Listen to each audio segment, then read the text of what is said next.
жек көрүүнү кантип токтотсок болот? Жек көрүү эми жөндөн жөн пайда болбойт.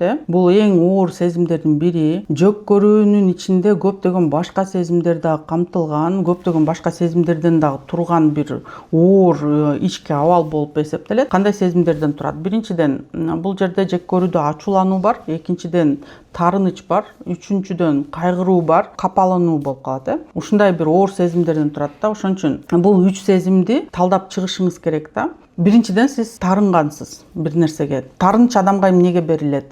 Ар бир сезимдин өзүнүн функциясы бар деп кетем го. Тарыныч адамга кандайдыр бир каалоосуна жетүү үчүн берилет да, чынындачы. Жок, мен андай каалоом деле эч кандай жок болчу дегендер бар, бирок тарынган адам менен иштешкенде анын ичинен толтура көйгөйлөр чыгат да. Өзүнүн баягы кандайдыр бир аткарылбаган армандары, каалоолору, баягы кыялдары чыга баштайт. Экинчиден, тарынган адам ал өзүнө мындай чек коюп алат да. Меники туура, тигиники туура эмес деген чек да. Башкача жок. То есть я прав, он не прав, по-другому быть не может да. Анан ушул ролду ойноп жүрө берет. Адам баягы карама каршы адам жакшы нерсе кылса дагы, туура сөз сүйлөсө дагы ошул чек аны кой бербейт да, потому что сен туура эмессиң, мен туурамын деген. Тарыныч ушундай бир адамдын көз карашын эки жакка бөлүп коет, психика. Эмне үчүн андай болот? Анткени психика үчүн бул өтө ыңгайлуу нерсе да. Мындай бөлүп койгондо ага жеңил болот да. Аны актабайт, аны түшүнгөнгө аракет кылбайт, анын ордуна өзүн койбойт мисалы үчүн. Кылык жоругун талдабайт, же болбосо иш кылса это очень удобно. Тарынуу.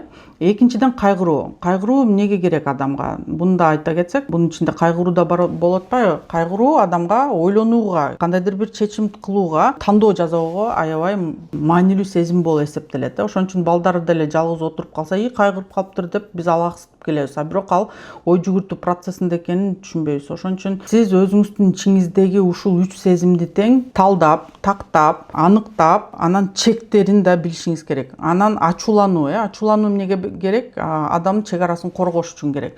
Сиздин чек араңыз кантип өткөн, эмнеге өткөн, чынында өткөнбү же жокпу да, ошону аныктайсыз. Буну аныктаганда сизде көбүнчө адамдарда кандай жыйынтык болот? Менин сезимим өзүмө кандайдыр бир маселелерди ичимдеги чечкенге гана керек болгон экен деген ички түшүнүк келет да. Ошондо кек сактоо кетет. Анткени кек сактоо же болбосо ошондой бир ненависть деп коет го. Адам мен сага эмнеге келгенимди түшүндү, демек мен сага уже керегим жокмун деп жок болуп кетет да.